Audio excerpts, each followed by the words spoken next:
Okay guys, let's look at the first question. This question says there are 25 rooms in a hotel and each room can accommodate at most 3 people.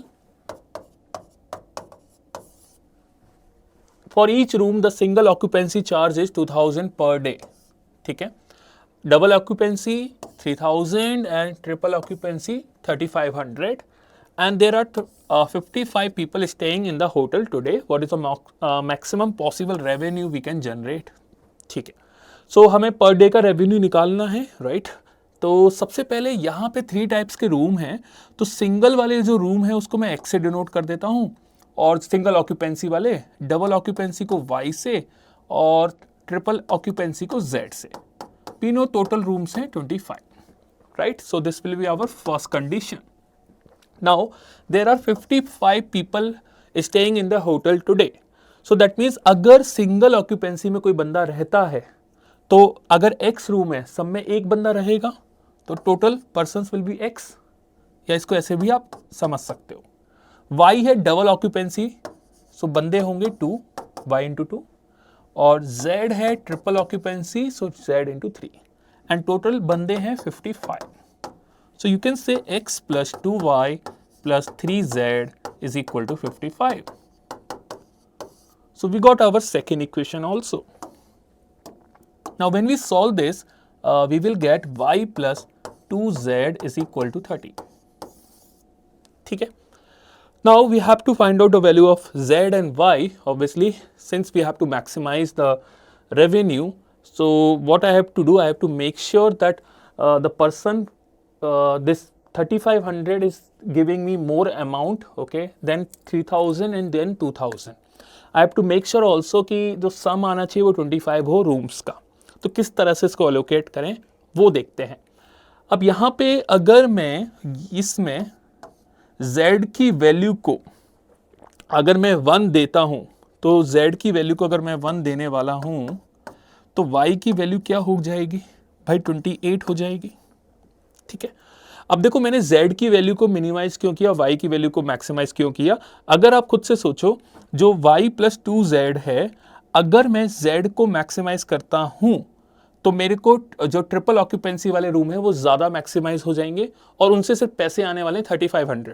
आप ऐसे समझो 3 बंदे हैं और वो 3500 के हिसाब से पे कर रहे हैं, 2 बंदे हैं वो 3000 के हिसाब से पे कर रहे हैं।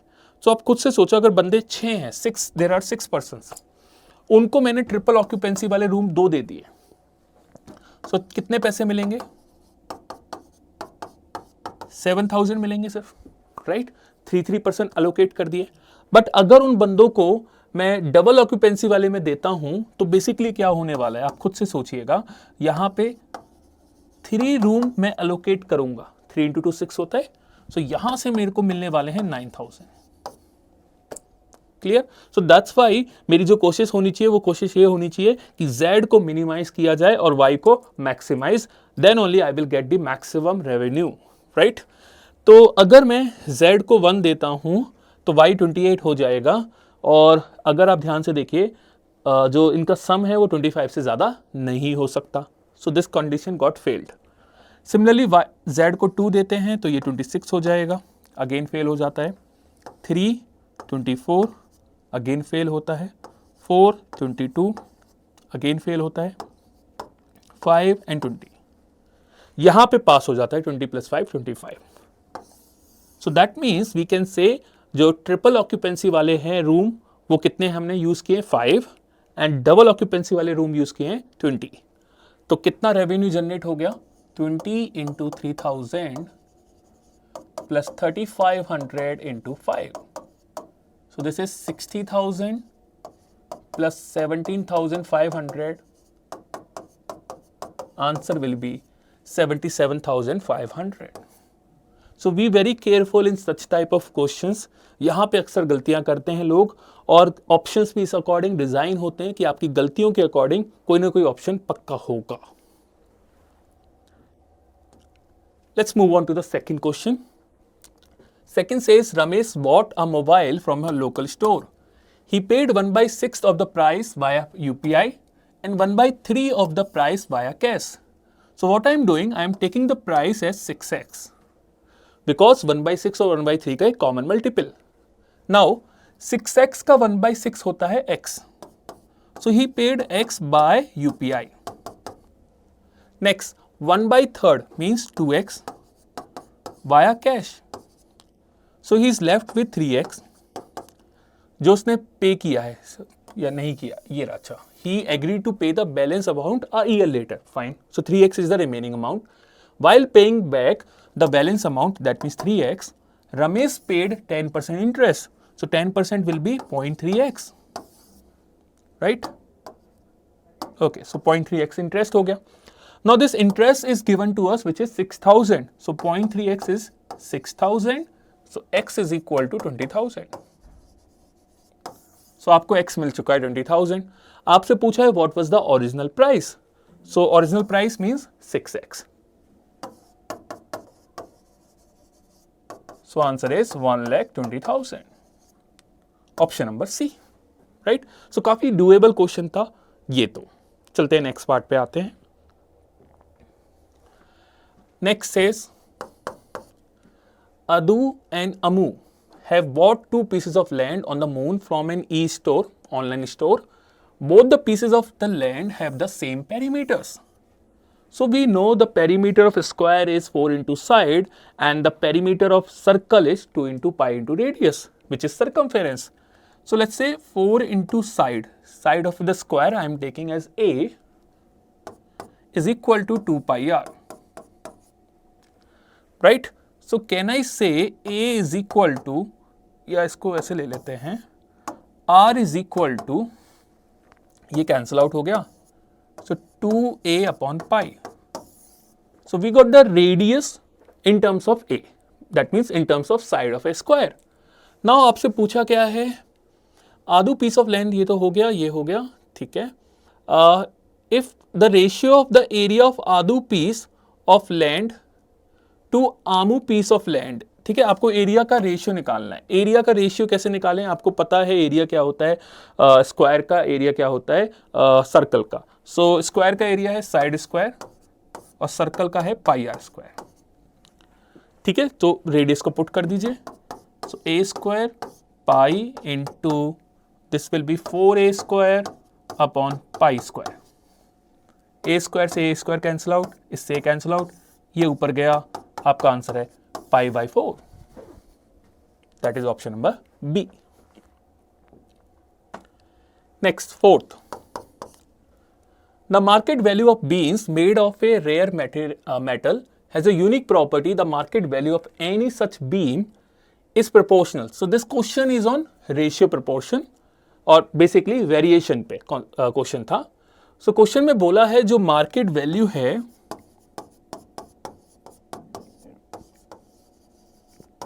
वो लेंथ के स्क्वायर से डायरेक्टली प्रोपोर्शनल है. Due to an accident one such beam got broken into 2 pieces and उनका रेशियो क्या है 4:9. तो एक लेंथ, एक मतलब आपके पास बीम है जिसको 2 पार्ट्स में डिवाइड किया है, एक का पार्ट है 4, एक का पार्ट है 9. तो can I assume the length of beam as 13, क्योंकि मेरे लिए फिर आसान होगा उसको डिवाइड करना.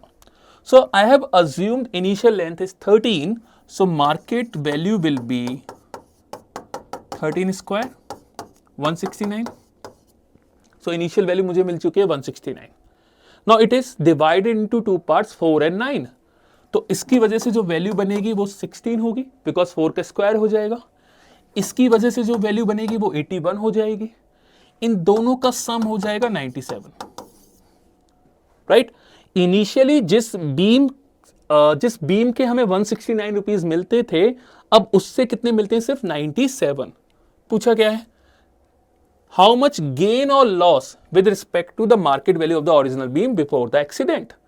तो कितना लॉस हुआ है, कितना गेन हुआ है, आप देख सकते हैं लॉस हो रहा है. पहले 169 रुपीज मिलते थे, अब 97 मिलते हैं. So loss is of 72 rupees with respect to 169 into 100. इसको परसेंटेज में कन्वर्ट करना है, कर लेते हैं. देखिए 169 को आप 170 बोल सकते हो. 170 का 10% होता है 17 और 17 इंटू 4 इज 68. तो 68 72 के ऑलमोस्ट क्लोज है, तो 40% से बहुत आसपास आंसर होगा. So that's why answer is option number D. So काफी इजी क्वेश्चन था ये वाला. तो नेक्स्ट 5th पे आते हैं. ABCD is a rectangle where the coordinates of C and D. So this is C. Let's say this is D.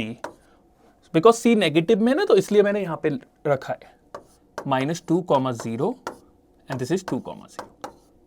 Because coordinate geometry के according you can see x की negative value, so that's Y वो x इस number line पे यहां पे आएगा C, और ये नंबर लाइन पे यहां पर आने वाला है. ठीक है. If the area of rectangle, okay rectangle है ABCD, सो CD यहां आ चुका है. सो A, इसको ऐसा कर लेते हैं ABCD. ठीक है. सो ये हो जाता है. देखिए अगर आप ध्यान से देखेंगे तो ये 4 है, ये 4 है, राइट. एरिया कितना है 24. तो अगर ये 4 है लेंथ, तो दिस इज 6. ओके. एक और केस पॉसिबल है यहां पे, एक और केस पॉसिबल है कि अगर ये C है, ये D है, -2, 0, दिस इज 2, 0, तो जो AB है वो कुछ यहां भी बन सकता है. सो ABCD, so something like this. ठीक है. So ABCD, right? Now this is 4 and this is 6. ठीक है. So there are two possibility of making a rectangle on XY plane. Now which of the following is possible equation? Fine. चलिए देखो 6 बनाते हैं. अगर आप नोटिस कीजिए ये जो हाइट है बेसिकली वो 6 रहने वाली है. So this point will be 2, 6 and this point will be -2, 6. ठीक है. Similarly this point will be 2, -6 and this point will be -2, -6. ठीक है. अब आपसे क्या पूछा है कि which of the following is a possible equation of AB? AB की possible equation क्या होगी? पहले इससे बात कर लेते हैं. तो पुट कीजिए यार, x की वैल्यू पुट करके देख लीजिए. 4 2 8. पहले मैं इस वाले पॉइंट्स को पुट करके देख रहा हूं. ये सारे कोई भी पॉइंट सेटिस्फाई करना चाहिए. सो 4 2 8 प्लस 6 × 6 24 नहीं हो सकता. ठीक है. फर्स्ट ये वाला पॉइंट सेटिस्फाई करना चाहिए था. ठीक है. या ये वाला चेक कर लीजिए, कोई भी सेटिस्फाई कर दे, बिकॉज इसने बोला विच of the following is a possible equation. तो इसको भी चेक कर लीजिए आप, कहीं ये सेटिस्फाई कर रहा है क्या? ये भी सेटिस्फाई नहीं कर रहा है, तो ये वाला फेल हो गया. ठीक है. x + y 12 होता है क्या? x + y 12 ऑब्वियसली नहीं है. आप चेक कर लीजिए, नहीं है. x is 6, no, x is not 6. Here x is 2, here x is -2, 2 -2. और y is 6. Yeah, in this case y is 6, in this case y is -6. आपसे पूछा which of the following is a possible equation? Yes, this is possible. So answer is option number E. Next question is on quadratic function, a quadratic equation. So question says consider the quadratic function या equation having two irrational roots.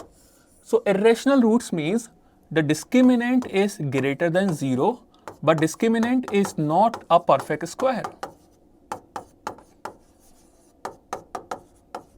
Okay, and we know discriminant is b square minus 4ac. यहां पे b है b, a है a और c भी a है. So I can say b square minus 4a square, or you can say b square is greater than 4a square.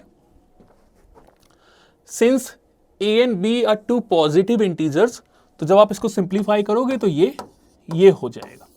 That is b is greater than 2a. ठीक है. अब such that a comma b is less than equal to 9. So the minimum value of a or minimum value of b will be 1 because these are positive integers, and the maximum value of a and b will be 9. अब देखते हैं कौन सी set of values possible हैं और कौन सी set of values possible नहीं है. So let's begin with a as 1. So if you take a as 1, तो b कितना आने वाला है? 3, 4, ये सारी पॉसिबिलिटीज होंगी, but we have to make sure कि ये कंडीशन भी सेटिस्फाई हो। तो क्या करना है, आपको चेक करके देखना है कि एक परफेक्ट स्क्वायर तो नहीं बन रहा। चलिए चेक कर लेते हैं। तो यहां पे पुट कर रहा हूं मैं, ये तो देखो हमेशा -4 होगा क्योंकि a इज 1, सो 9 - 4, b3 था ना इसलिए 9 आया, a 1 था तो इसलिए 4 आया। So 9 - 4 is not a perfect square. 16 - 4 again not, 25 - 4 no, 36 - 4, 49 - 4, 64 - 4 and 81 - 4। So ये सारी वैल्यूज पॉसिबल हैं।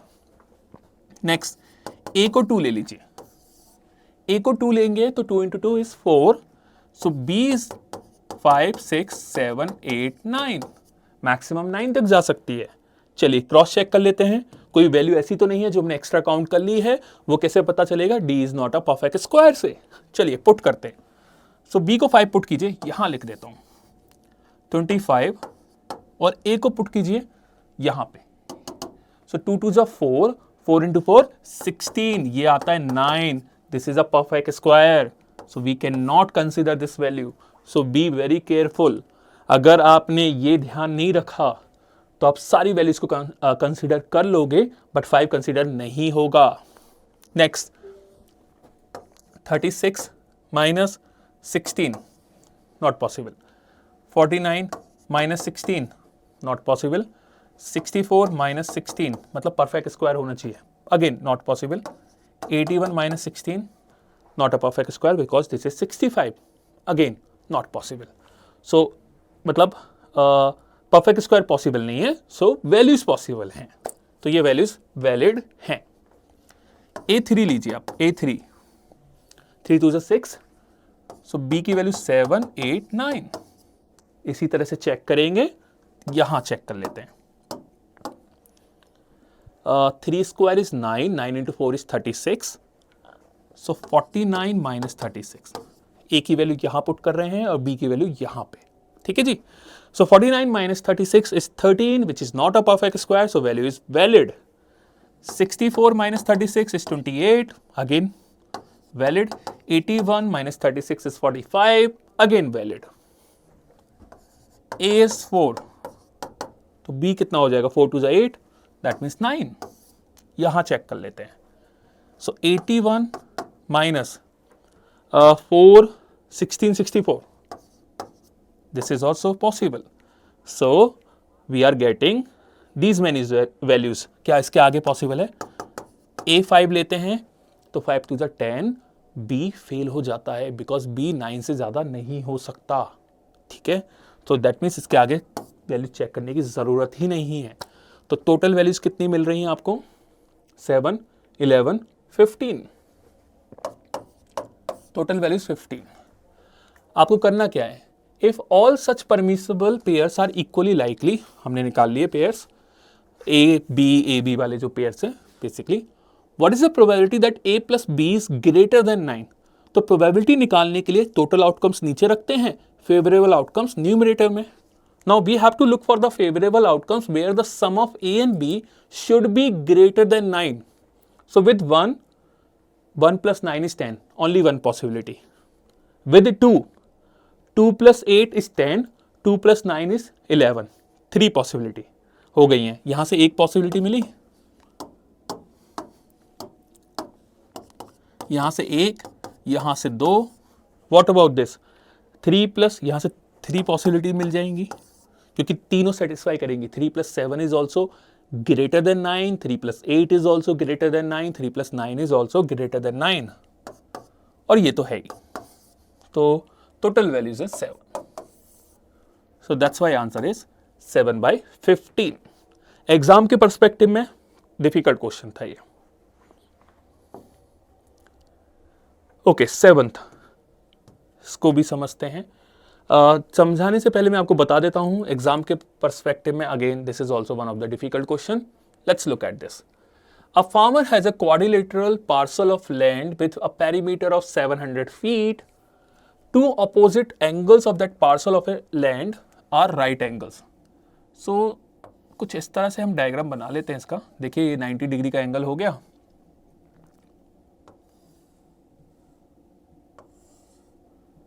ये 90 डिग्री का एंगल हो गया, ठीक है। क्योंकि आपको पता ये आइडिया हो तो इस तरह का भी राइट एंगल ट्रायंगल हो जाता है जिसका एंगल 90 डिग्री होता है, ठीक है। तो उसी तरह का एक रफ डायग्राम हमने बनाने की कोशिश की है, क्योंकि बोला है कि जिसके टू अपोजिट एंगल्स 90 हैं and remaining two are not.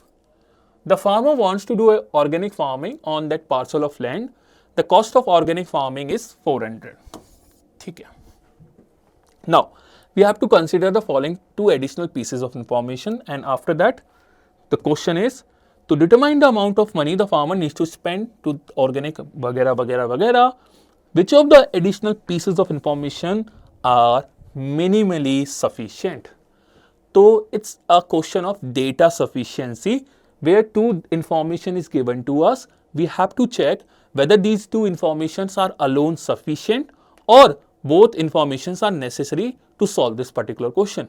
You can check the option second only, that means second alone is sufficient to answer this question. First alone is sufficient to answer the question. First and together second मतलब दोनों को combine करके ही answer कर सकते हो। either of one or two मतलब one से भी आंसर आ जाएगा, सेकंड से भी आ जाएगा। और ये सी बोलता है कि भाई ये क्वेश्चन ही गलत है, मतलब कुछ भी कर लो क्वेश्चन सॉल्व होगा ही नहीं। The amount cannot be determined even with the additional pieces of information. In information के बाद भी क्वेश्चन सॉल्व नहीं होगा, हमें कुछ और चाहिए इंफॉर्मेशन, यहां से आंसर नहीं निकलेगा, ये तब मार्क करेंगे, ठीक है। चलिए अप्लाई करते हैं। तो let's talk about the first case, first information, the length of one of the sides of that parcel of land is 110 feet. अब यार 110 फीट अगर ये है, what about the remaining sides? We know the perimeter is 700 feet, but we cannot tell anything about the remaining sides. Remaining sides can be anything, right? कुछ नहीं बोल सकते, तो फर्स्ट अलोन तो डेफिनेटली आंसर नहीं होगा। Let's talk about the second one. Second says the distance between the two corners. इसको रब कर देता हूं। The distance between the two corners where the non-perpendicular sides of that parcel of land intersects. So ये तो भाई देखिए इनकी बात कर रहा है वो बेसिकली ये वाला, ठीक है। ये वाली दो साइड्स हैं इनके कॉर्नर पॉइंट्स, ठीक है। ये तो आपकी दो परपेंडिकुलर साइड्स वाला, ये कॉर्नर्स जो बचे हुए हैं इनका जो इंटरसेक्शन है उसकी जो डिस्टेंस है वो है 255। सो this is 255 feet, right. So I am using second statement alone and I will look can I find out the answer with the help of second information alone. Now you can see, let's if I give them as a and b and this is x and y, so I will get a square plus b square is equal to 255 and x square plus y square is equal to 255, ठीक है। अब यहां पे काफी लोग सोचेंगे कि Pythagorean triplets लगा लेते हैं कि उससे आंसर बन जाएगा। डेफिनेटली यू कैन ट्राई, मैं भी आपको एक एग्जांपल दिखा देता हूं। सो 255 में 5 आप कॉमन ले सकते हो, 51 इंटू 5, 17 इंटू 3 इंटू 5। तो मुझे यहाँ पे 17 जैसे ही दिखेगा तो मुझे लगेगा कि पाइथागोरियन ट्रिपलेट पॉसिबल है, दैट इज 8, 15, 17। तो बच्चे के दिमाग में आएगा कि पाइथागोरियन ट्रिपलेट लग सकती है, कौन सी होगी? यहाँ पे 17 के साथ किससे मल्टीप्लाई कर रहे हैं? 15 से। तो 15 into 8 is 120, this is 225 and this is जो 255। सो आप बोलोगे कि ए की वैल्यू सर आप ले लीजिए 120 और बी की वैल्यू ले लीजिए 225 और सी की वैल्यू मिल जाएगी, ठीक है। रुकिए 5, हाँ राइट। तो आप बोलोगे ए और बी की वैल्यूज तो मिल चुकी हैं, ठीक है। चलिए ए और बी की वैल्यूज तो मिल चुकी है, what about X and Y? अगर आप एक्स और वाई को भी यही साइड लेते हो तो प्रॉब्लम क्या आएगी? देखिए पेरीमीटर 700 फीट है, इन दोनों का सम कीजिए, इन दोनों का सम करोगे 345 आ रहा है। अगर मैं इनको भी 120 एंड 225 देता हूं लेट्स से, सो 345 ये फेल हो जाएगा, ये भी तो पास कराना है, ठीक है। नाउ दूसरी चीज, क्या ये अलोन ऐसी ट्रिपलेट होगी जिसका स्क्वायर कर कर 255 बन रहा है? नो, ऐसी बहुत सारी ट्रिपलेट्स पॉसिबल हैं, क्योंकि 17 की वजह से हमने एक ट्रिपलेट बना ली। अगर आपको याद हो तो एक 3 4 5 की भी ट्रिपलेट होती है। सो 3 4 5 की ट्रिपलेट के अकॉर्डिंग देखिए 3 4 5 के अकॉर्डिंग ये कितना आ रहा है? 51। 51 से मल्टीप्लाई कर रहे हैं, सो 51 इंटू 3 159। इसी तरह से 153, क्योंकि 51 कैसे आ रहा है मैं बता देता हूँ। 5 यहां पर है तो 17 इंटू 3 51 का मल्टीप्लाई तीनों में हो जाएगा। This is 204 and this is 255। ये भी एक ट्रिपलेट होगी। इसी तरह से ऐसे हजारों ट्रिपलेट पॉसिबल हो सकती है जो हमें नहीं पता, जिसका आंसर 255 आ जाए, और उसके बाद हम x और y की वैल्यूज सेटिस्फाई करें। सो ऑब्वियसली मल्टीपल आंसर्स हमें पॉसिबल होंगे। यहां से हमें कोई एक्चुअल आंसर नहीं मिल पाएगा जिससे हम गारंटी से बोल पाएं कि उनका जो पेरीमीटर है वो 700 बन जाए, ठीक है। But when I combine these two, first and second, ये क्वेश्चन मैं फिर से बता देता हूँ, ये question one of the difficult question था जेड का, तो आई कैन अंडरस्टैंड अगर आपसे नहीं हुआ होगा एग्जाम में जिन लोगों ने दिया है, बट जो लोग प्रैक्टिस कर रहे हैं इसको थोड़ा समझ लीजिए, क्योंकि इस तरह का क्वेश्चन एग्जाम में बन सकता है। अब मैं दोनों को कंबाइन कर रहा हूं, तो मैं एक साइड को 110 ले रहा हूं। आप कोई भी ले लीजिए, यहां ले लीजिए, यहां ले लीजिए, यहां ले लीजिए, कोई फर्क नहीं पड़ेगा, आप खुद समझ पाओगे। तो अगर ये 110 है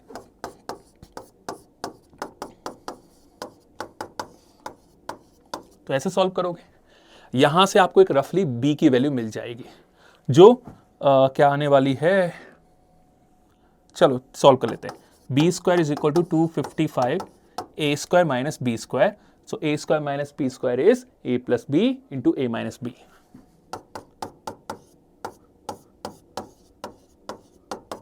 कैसे किया? इसको राइट हैंड साइड लेके गया। So B square is equal to 365 145, ठीक है। यहां से कुछ निकाल सकते हैं कॉमन। 19 का स्क्वायर होता है 361, सो this is 19, this is 12। So 19 into 12 हम रफली बोल सकते हैं b की वैल्यू 19 इंटू 12, 12 इंटू 2 इज 240। तो रफली मैं अप्रॉक्सीमेटली बोल रहा हूं 230 आ जाएगा। Approximately b is 230। तो जैसे b 230 आया, क्योंकि मुझे यहाँ चारों साइड्स की वैल्यू निकालनी है। ऐसा क्यों निकालना है खुद से समझो, क्योंकि पूछा क्या है, determine the amount of money farmer needs to organic farming which of the, ठीक है। तो हमें क्या निकालना है? Amount of money. तो अगर हमारे पास चारों साइड्स होंगी, we can easily calculate the area, और जैसे ही एरिया कैलकुलेट होगा हम 400 से मल्टीप्लाई कर देंगे, because to find out the cost we need to know the area. That's why I am looking for the finding out the sides of all the all the 4 sides, ठीक है। तो B230 आ गया। अब जैसे B230 आया, लगभग 230 plus 110 is 440, sorry 340, this is 340 and this is x। अगर आप नोटिस करें टोटल 700 है, ये पूरा चारों साइड्स का सम 700 होगा, इन दोनों का 340 है, ये x है, तो ये क्या हो जाएगा 360 माइनस एक्स, ठीक है। Now you can say X square plus 360 minus X का whole square is equal to 255 whole square, and from this you can see a quadratic equation we are getting, and from this we will get the value of x, और जैसे ही x मिलेगा आपको 360 minus x भी मिल जाएगा। तो आपको चारों की चारों एक यूनिक वैल्यूज मिलेंगी, जिससे एक यूनिक एरिया आएगा, और यूनिक एरिया आएगा तो आप यूनिक कॉस्ट बता पाओगे। Remember guys, whenever you solve a data sufficiency question, answer should be unique. अगर आपके मल्टीपल आंसर भी आते हैं तब भी हम उस केस को नहीं कंसिडर कर सकते, जैसे हमने फर्स्ट स्टेटमेंट के टाइम पे देखा कि यार 110 फीट है, साइड्स तो कुछ भी हो सकती है रिमेनिंग 3, ठीक है। तो आंसर तो डिफरेंट डिफरेंट निकलेंगे। So that's why after combining only we can answer this question. So that's why the answer is option number E. So I know this is one of the difficult question जो जेड में आया था। चलिए next part पे चलते हैं। A straight line L1 has the equation. So we have given a equation which is y is equal to kx minus 1, where k is some real number. the straight line L1 intersects L2 at the point 5,8. So if one line is intersecting another line at certain point, so that means that certain point passes through this line. वो उस line पे लाई करेगा, तो values को put कर दो. So y is equal to kx minus 1. Put the value of x and y. So यहां से आपको k की वैल्यू मिलेगी. So k आ जाता है 2. So we got our first equation, which is y is equal to 2x minus 1. Or you can say 2x minus y is equal to 2. थोड़ा सा simplify कर दिया है, y को राइट हैंड साइड ले गया और -2 को left hand side. Finally we got this equation. Now question says the straight line L1, ठीक है, if L2 has a slope of 1, so you know equation of line is of the form y is equal to mx plus c, where m is the slope. So slope is given to us 1. So let's put this here, and this line also passes through this point 5,8. So we can put the 5,8 and we can get the value of c. 8, 5 plus c. C is equal to 3. So we got another equation that will be y is equal to x plus 3. So we got both the equations, right? अब क्या पूछा है? Which of the following is definitely false? ठीक है, तो क्या करें, इसको सॉल्व कैसे किया जाए? आपसे क्या क्या पूछा है? The distance between the x intercept, the distance between the y intercept, okay, L1 passes through the point 1,0 वगैरह वगैरह. चलो इसको ग्राफ बना लेते हैं, वैसे उससे थोड़ा जल्दी हो जाएगा. ठीक है, चलिए ग्राफ हम देख लेते हैं इसका. एक सेकेंड, ये हो गया आपका. ठीक है, X Y. Okay, so let's begin. पहले मैं इसको बना रहा हूँ. तो ये अपना ओरिजिन है, सभी को पता ही है, और ये पास करेगा, पहला पॉइंट हो जाएगा -3,0.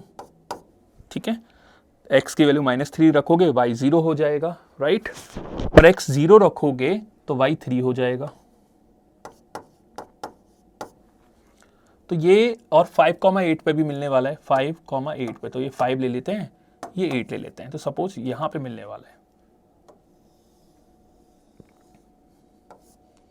तो ये तो हो गई आपकी फर्स्ट लाइन, ये 5,8 है. अब बनाते हैं सेकेंड लाइन, ये वाली. अगर मैं x को y को लेट्स से 0 ले लेते हैं, x की वैल्यू क्या होगी 1, तो x की वैल्यू 1 होगी, तो यहां पे पास करेगा. अगर x को 0 ले लेते हैं तो y की वैल्यू -2 हो जाएगी. तो 0, -2, तो कुछ इस तरह से पास करने वाला है. ठीक है, I hope this is visible to each and every one. Now we got our graph of these two equations. तो distance from the origin to one of the lines, तो इसको अभी होल्ड पे रखते हैं. इसको पहले इनको देख लेते हैं. The distance between the x intercept और the two lines is 4. देखिए ये पहले लाइन का x intercept है और ये दूसरी लाइन का है. -3 से लेके 1 तक x intercept का मतलब ये होता है गाइस, जो लाइन है वो x एक्सिस पे कब कट करती है. तो जब x एक्सिस पे कट करेगी तो y की वैल्यू 0 हो जाएगी, राइट? तो यहां पे इन दोनों के बीच में देखो कितना गैप है, आप देख सकते हो 4 का गैप है. So this is possible. आपसे पूछा है which of the following is definitely false, तो ये तो नहीं होगा. The distance between the y intercept of the line is 6. Okay, देखिए y है, ये 3 है, 0,3 है, ये 0,-2 है. इन दोनों के बीच में गैप 5 का है. तो y इंटरसेप्ट के बीच में जो गैप है, जो डिस्टेंस है, that is of 5. But question से 6, so that's why answer is option number C. So ये क्वेश्चन अगर किसी को कोऑर्डिनेट ज्योमेट्री की बेसिक भी नॉलेज है तो that person can easily solve this question, but obviously थोड़ा मॉडरेट कैटेगरी में तो आएगा. नेक्स्ट गाइस, नेक्स्ट क्वेश्चन बहुत ही अच्छा क्वेश्चन है. ये लॉग के ऊपर ध्यान से समझिएगा. काफी लोगों ने इसको गलत किया था, वो आप गलती भी देख पाओगे कैसे. तो पहले x² है, log a16. log a16 को आप लिख सकते हो, 16 can be written as 2 raised to the power 4. 4 बाहर आएगा तो ये कुछ ऐसा बचेगा. Same goes for this. 32 is 2 raised to the power 5. ये कैंसिल आउट, माइनस ये हो जाता है 2 raised to the power 6, ये हो जाता है 2 raised to the power 5 minus X is equal to 0। ठीक है, तो सबसे इंपॉर्टेंट पार्ट था इसको ब्रेक करना, इसको सिंप्लीफाई करना। अब तो चीजें आसान है, ये कैंसिल आउट हो गया। 4x square minus 6 minus 5x is equal to 0, LCM ले लिया है। ठीक है, इसको लिख सकते हो 4x square minus 8x plus 3x minus 6 is equal to 0, taking 4x common, x minus 2 plus 3x minus 2। तो यहां से आपको x की वैल्यू मिलने वाली है -3/4 and 2। So we are getting 2 possible values of x। तो लोगों ने क्या बोला भाई, डिस्टिंक्ट रियल वैल्यूज पूछा है x का, तो आंसर इज 2, ये बोल देते हैं। पर 2 आंसर नहीं है, यही कैच है। क्वेश्चन में बोला है कंसीडर a ग्रेटर देन 0। आपको ये पता होगा लॉग की जो बेसिक प्रॉपर्टी है वो ये है कि जो बेस है ये, this can not be 1। Base अगर 1 होगा तो लॉग डिफाइन ही नहीं होता है, मल्टीपल पॉसिबिलिटीज निकलकर आ जाती हैं, या बेस 0 नहीं हो सकता। ठीक है, तो बेस 1 नहीं हो सकता, बट इसने बोला है a ग्रेटर देन 0, लॉग ये बेस है, तो जब a is not equal to 1 होगा तो इसका आंसर तो निकलेगा ही नहीं, सॉल्वेबल नहीं है। बट जब a 1 नहीं होगा then only we will get 2 roots. So इसका जो एक्चुअल आंसर है वो ये है, depends on the value of a। तो काफी लोगों ने ये गलतियां की थी, तो ये ध्यान रखिएगा इस पर्टिकुलर क्वेश्चन में, बहुत ही अच्छा क्वेश्चन है। नेक्स्ट क्वेश्चन 10th, काफी इंटरेस्टिंग पजल है, साथ में देखते हैं।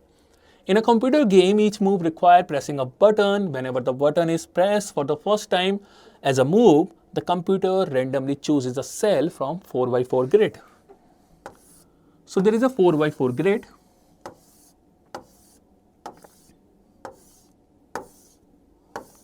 ठीक है, तो वो क्या करता है, जब गेम स्टार्ट हुआ तो कंप्यूटर कोई भी रेंडमली चूज कर लेगा सेल को। जैसे मान लीजिए इसको चूज कर लिया, ठीक है, या आप बोलो इसको चूज कर लिया, जो भी पसंद आए उसको। ठीक है, उसके बाद क्या हुआ, चूज कर लिया, एक्स मार्क कर देगा। ठीक है, when the button is press subsequently, मतलब यही कॉन्टिन्यूसली किया आपने, the computer randomly chooses a cell from the remaining unmarked. मतलब पहला यहां से चूज किया, दूसरा यहां से चूज कर लिया, तीसरा यहां से चूज कर लिया, ऐसे ही चल रहा है। ठीक है, this goes on till the end of the game. Game कब खत्म होता है, the game ends when either all the cells in any row और column are marked with X. मतलब जैसे ही ये आएगा गेम एंड हो जाएगा, या जैसे ही ये आएगा गेम एंड हो जाएगा। रो वाइज एक्स दिखाई दे या कॉलम वाइज एक्स दिखाई दे, गेम एंड हो जाएगा। ठीक है, what is the maximum possible number of times a player has to press the button to finish the game. तो उसने ये बोला है गेम फिनिश करने के चक्कर में उसे कितनी बार बटन को प्रेस करना होगा, तो मैक्सिमाइज करना है। तो मैक्सिमाइज करने का ये सिंपल सा तरीका है, जब भी इस तरह का क्वेश्चन आपको दिखे, ये सोचो कि आप सबसे अनलकी इंसान हो इस पूरी दुनिया के। ठीक है, इस क्वेश्चन में सोचना है, रियल लाइफ में नहीं ऑब्वियसली।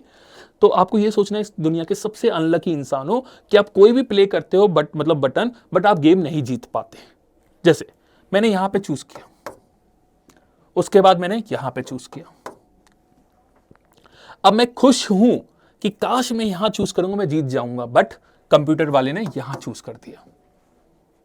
ऑब्वियसली लक खराब है, ठीक है, कोई दिक्कत नहीं है। उसके बाद फिर से खेलना स्टार्ट किया, यहां, फिर यहां, फिर कोशिश यहां कर दिया। खुश हो रहा हूं, खुश ये हो रहा हूं सोच के कि अब की बार यहां करेगा तो मैं जीत जाऊंगा, नहीं चूज किया, यहां कर दिया। ठीक है, फिर सोचोगे यहां कर देगा, नहीं किया, यहां कर दिया, फिर सोचोगे यहां कर दिया। उसने, कंप्यूटर वाला आपके लक के साथ प्ले कर रहा है बेसिकली। यहां कर दिया, यहां कर दिया, यहां कर दिया। आप देखोगे इवन आफ्टर प्लेइंग 12 राउंड्स आप गेम को नहीं जीत पाए। बट जैसे ही आप अब एक्स कहीं भी प्ले करोगे, यहां करो या यहां करो या यहां करो या यहां करो, आप डेफिनेटली गेम जीत जाओगे। तो उसने बोला है maximum possible number of times a player has to press the button, तो कितनी हो जाएगा 13, उसे 13 टाइम्स प्रेस करना ही पड़ेगा तभी वो जीत पाएगा। सो that's why the answer is 13। तो बहुत ही अच्छा क्वेश्चन था जो ज़ैट में पूछा गया। Let's look at the another question. So next question is there are 5 dustbins, देखिए आगे पढ़िएगा, along a circular path at different places. Ramesh takes multiple rounds of the path every morning.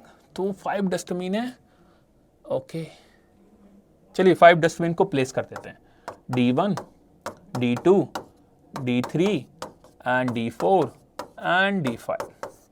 So I have placed 5 dustbins. ठीक है, Ramesh takes multiple rounds of the path every morning, always at the same speed. Fine. He noticed that it took him a different number of steps to walk between any 2 consecutive dustbin. Fine. Ramesh also noticed that starting from any of the dustbin, it took a minimum 800 steps to reach every second dustbin. तो भाई मान लेते हैं यहां से start किया उसने, यहां से, ये स्टार्टिंग पॉइंट है, ये पहला डस्टबिन, ये दूसरा डस्टबिन, ठीक है। और उसके बाद एक और चीज बोली थी, he noticed that he took him a different number of steps. Fine. And Ramesh, okay ठीक है, ओके ठीक है। अब इनके बीच की जो डिस्टेंस है वो सेम है या नहीं वो देखना पड़ेगा मुझे। एक बार मैं क्वेश्चन को रीड कर लेता हूं। There are 5 dustbins along a circular path at different places. Ramesh takes multiple rounds of every path. He noticed that it took him a different number of steps to walk between any 2 consecutive dustbin. Ramesh also noticed that starting from any of the dustbin, it took a minimum of 800 steps to reach every second dustbin. And on the other hand, okay, so what I am doing to make this question little bit easy, so मैं क्या कर रहा हूँ, in dustbin के बीच में जो distance है उसको सेम ले लेता हूँ। तो suppose this is L, this is L, this is L, this is L, this is L, ठीक है।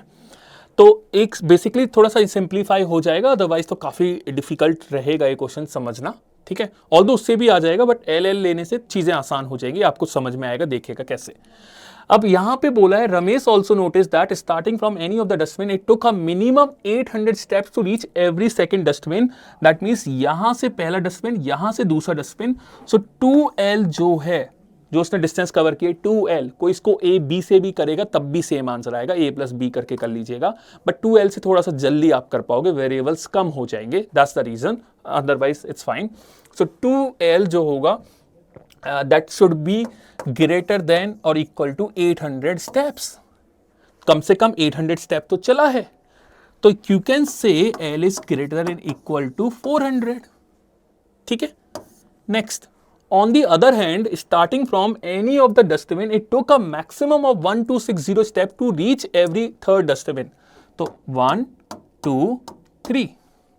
So 3L is maximum equal to 1260. So L is maximum equal to 420.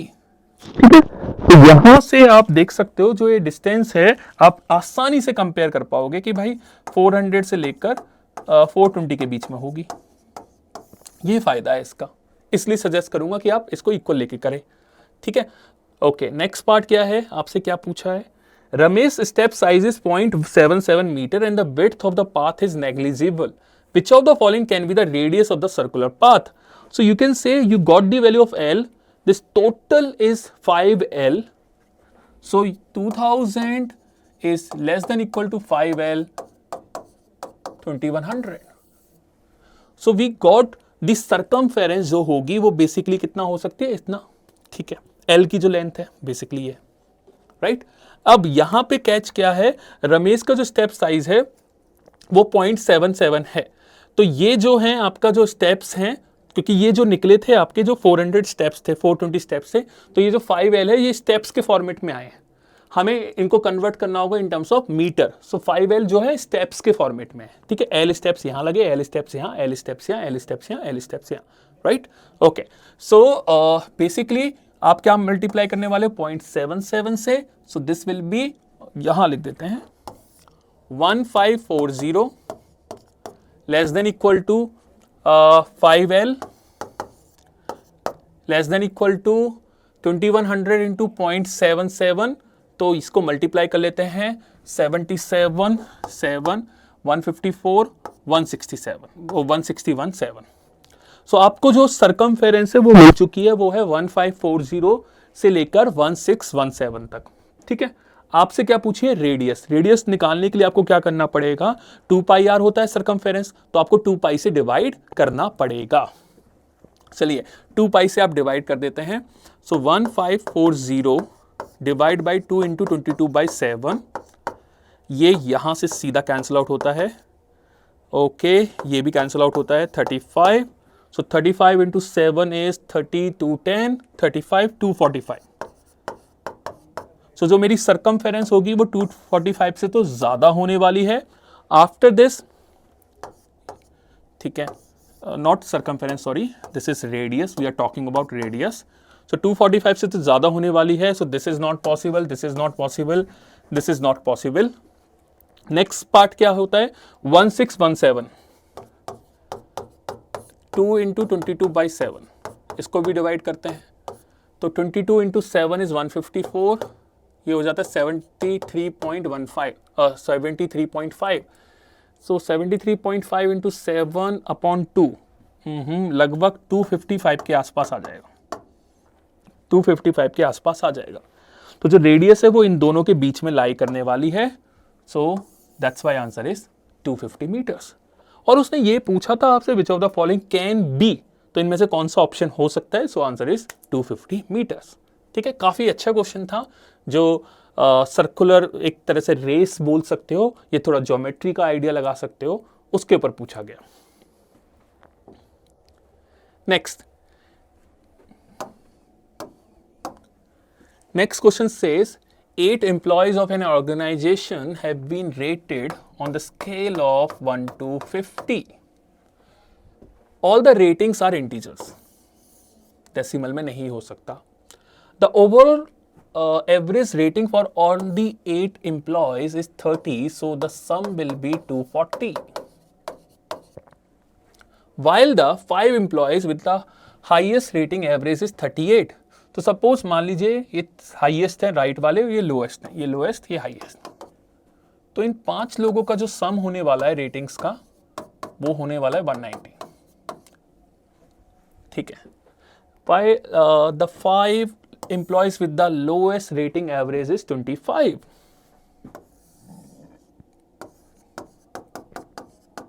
तो ये हो जाता है 125। अब क्या करें, टोटल सम है 240। ठीक है, इन 5 का सम अगर 190 है, टोटल 240 है, तो आई कैन से इन तीन का सम हो जाता है 50। ठीक है जी, और अगर ये 50 है, इन 5 का सम 125 है, सो ऑब्वियसली आई कैन से इन दोनों का जो सम होने वाला है वो 75 हो जाएगा, दैट इज फॉर श्योर। ठीक है, नेक्स्ट दिस इज 240, इन 5 का सम अगर 125 है तो उनका भी निकल जाएगा, इन तीनों का हो जाएगा 115। ठीक है जी, इतना क्लियर हो जाता है। ओके, नेक्स्ट पार्ट पे आते हैं। चलो इससे क्या डिकोड कर सकते हैं, पहले एक बार देख लेते हैं उससे क्या डिकोड कर सकते हैं। मैंने खुद ने बोला है कि ये हाईएस्ट हैं और ये वाले लोएस्ट हैं ऑब्वियसली। तो अगर हाईएस्ट का जो एवरेज है 38 है, तो ऑब्वियसली यू कैन से कि जो वैल्यूज होगी, जो सबसे बड़ी वैल्यू होगी वो 38 से ज्यादा होगी या 38 के बराबर हो सकती है। कैसे, मैं समझाता हूं।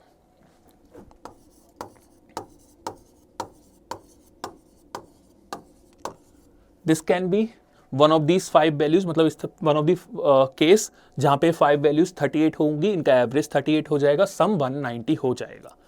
But we have to make sure कि उनका पहले दो का जो सम है वो 75 आए। तुम 38 तो नहीं ले सकते, तो थोड़ा सा कम करते हैं, एक को बढ़ा देते हैं, कुछ करते हैं। देखिए, तो 38 नहीं ले सकते तो उसको 37 ले लेते हैं,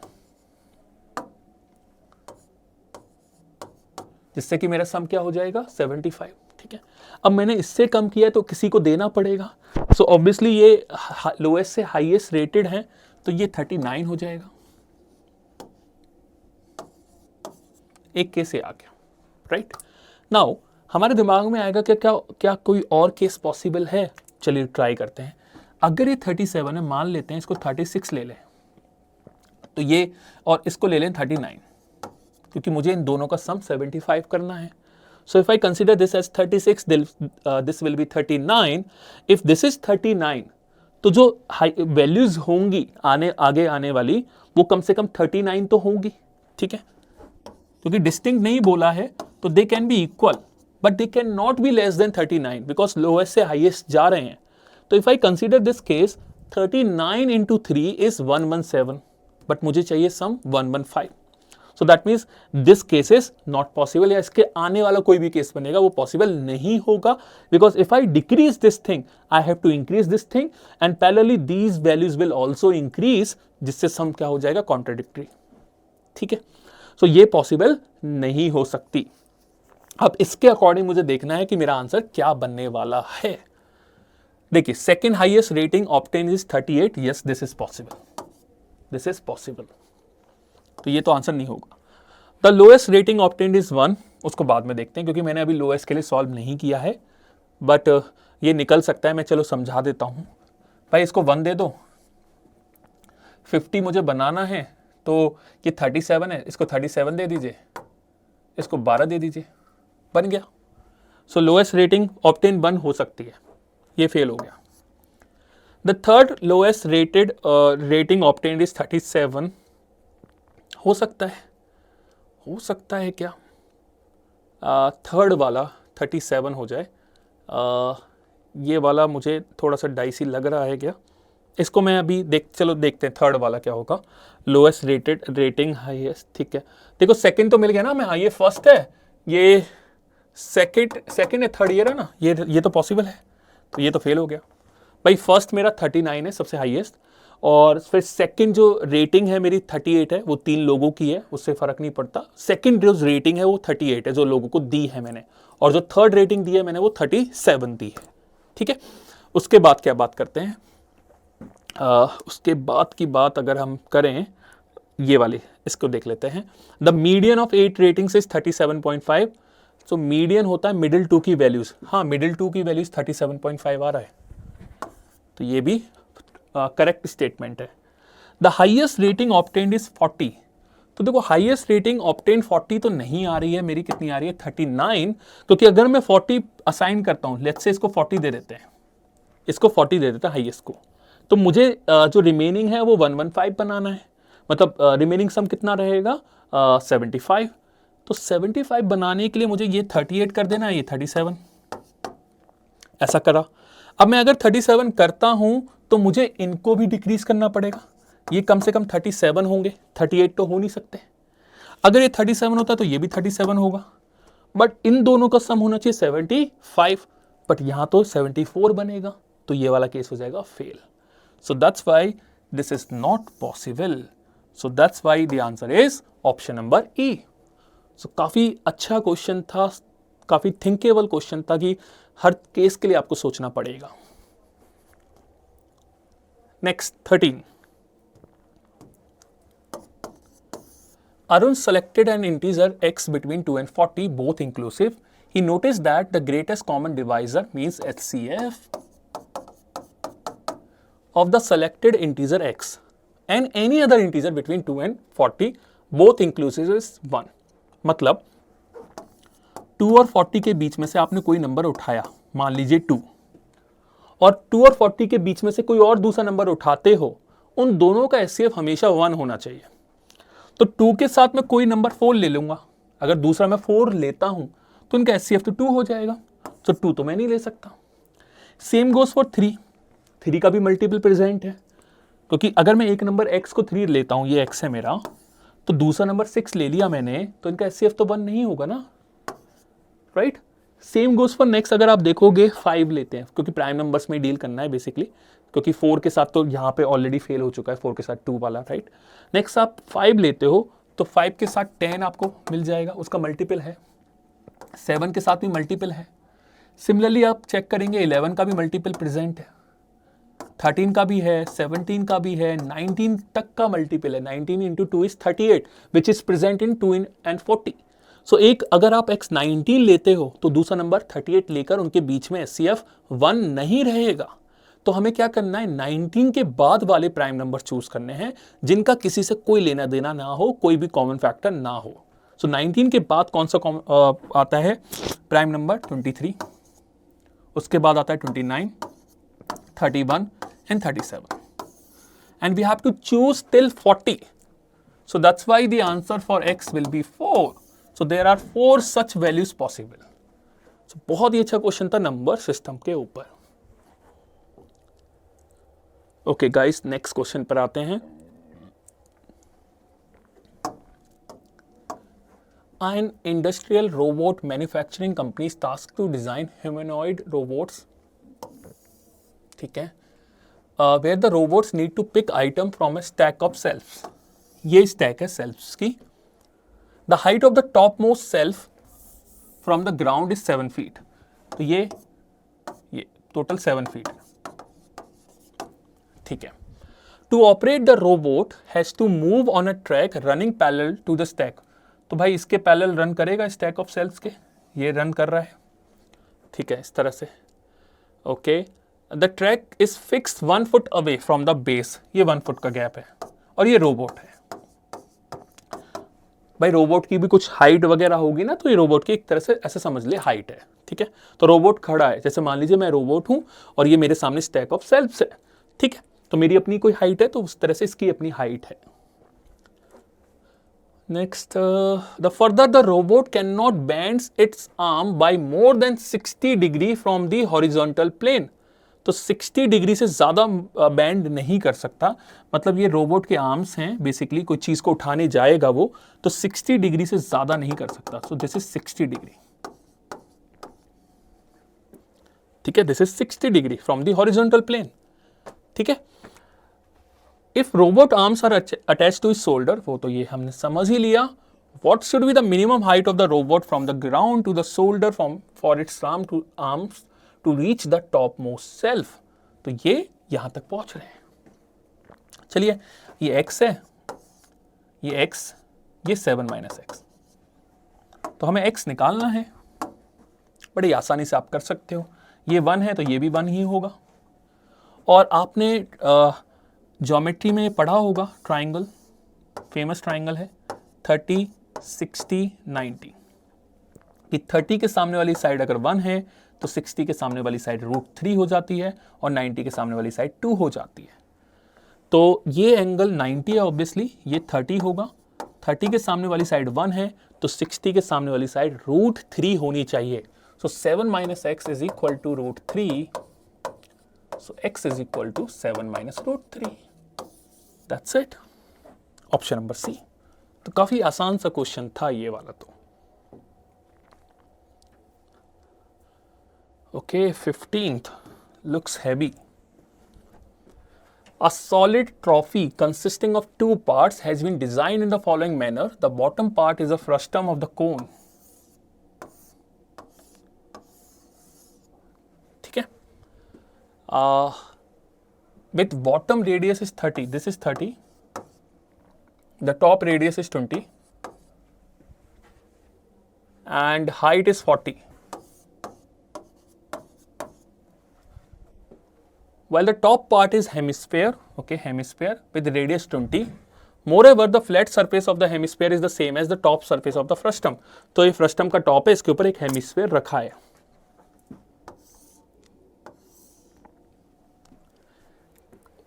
इसकी रेडियस 20 थी ना, राइट, 20 रेडियस है.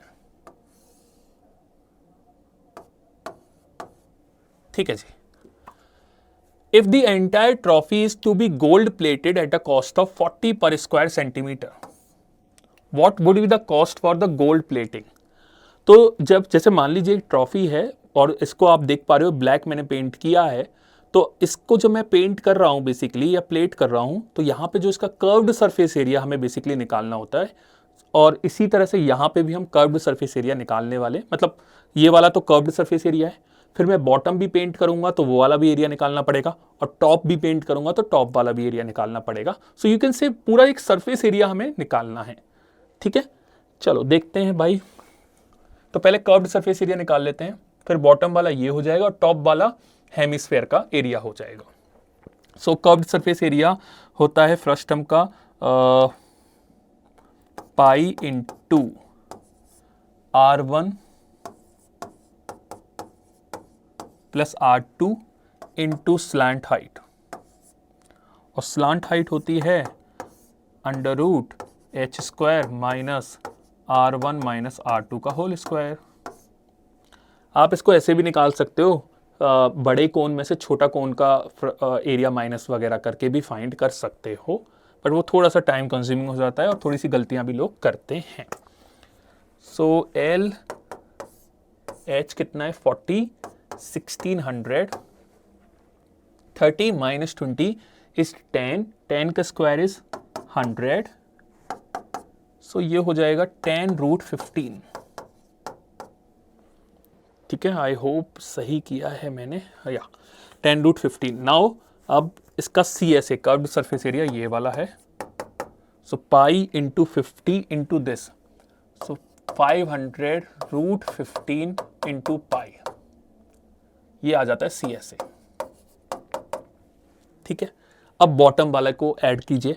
बॉटम वाले का एरिया होगा पाई आर स्क्वायर, बिकॉज वो सर्कल है एक जिसकी रेडियस है 30, सो प्लस 900 पाई, और इसका सरफेस एरिया क्या होने वाला है 2 पाई आर स्क्वायर। हेमिस्फेयर का सरफेस एरिया होता है 2 पाई आर स्क्वायर। ठीक है, सो इसकी रेडियस है 20। ये 2 बार क्यों बना हुआ है?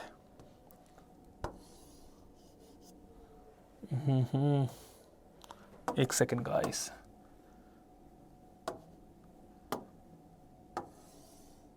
ठीक है, ये 20 है। ओके, सो ये हो जाएगा 400 इंटू 2, 800 पाई। ओके, ये आपका पूरा एरिया आ जाता है इस पूरे फ्रस्टम प्लस हेमिस्फेयर का, और कॉस्ट है 40, तो 40 से आपको मल्टीप्लाई भी करना है। ठीक है गाइस, चलिए सॉल्व कर लेते हैं इसको। कैसे सॉल्व करें देखते हैं। तो भाई 500 रूट 15 होता है लगभग 4। ठीक है, ऑल तो 3.7 समथिंग रहता है, होगा 3.9 होता होगा, भगवान जाने। Plus 900 pi plus 800 pi, so I can say 1700 pi, और this is 3.14। So options are not so close to each other, क्योंकि काफ़ी डिफरेंस है, तो मैं अप्रॉक्सीमेशन का यूज़ करने वाला हूँ। तो 40 का बाद में मल्टीप्लाई करेंगे, सो ये हो जाएगा लगभग 5200, वैसे 5300 तक जाएगा, 5300। ठीक है, ये वाला तो पार्ट सॉल्व कर लिया। इसके बाद करते हैं 500 रूट 15 को मैं ले लेता हूँ 4, और इसको ले लेता हूँ लगभग 3, तो 12 इंटू 5 6000, तो ये हो जाता है, या ठीक है 12 5 से 8, ये हो जाता है 11,113,00। यप, इंटू 40 करोगे आप तो 452,000। तो जो लगभग आंसर है वो 4.5 लाख के आसपास होना चाहिए, and that is option number E. तो I haven't solve this question entirely, मैंने अप्रॉक्सीमेशन का यूज किया है, बिकॉज ऑब्वियसली सारी वैल्यू सॉल्व करने में टाइम वेस्ट करना है, क्योंकि जब ऑप्शंस इतने दूर हैं तो स्मार्टली अप्रॉक्सीमेशन का यूज किया जा सकता है। Next one, the last question on the number system. So question says ABC are all positive integers, ठीक है, with 4a greater than b, which of the following condition is both necessary and sufficient for the expression to be a positive integer। तो simplify कर लेते हैं। So 3 raised to the power a, ये हो जाएगा 3 raised to the power 3a minus b into 7 raised to the power 3a minus b into 7, 49 is 7 square, वो हो जाएगा 4b plus 2c। ओके, इसको सिंप्लीफाई कीजिए।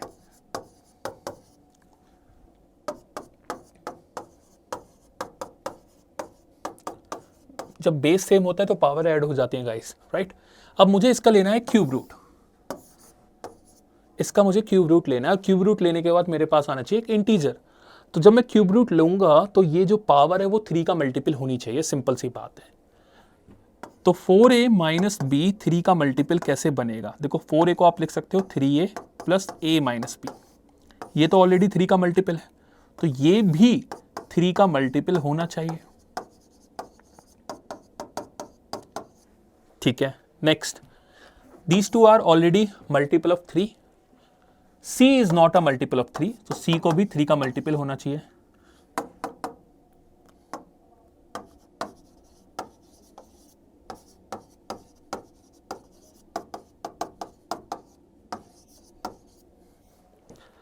तो देखते हैं हमारा कौन सा ऑप्शन इस कंडीशन को सेटिस्फाई करता है। A minus B should be a multiple of 3 and C also should be a multiple of 3।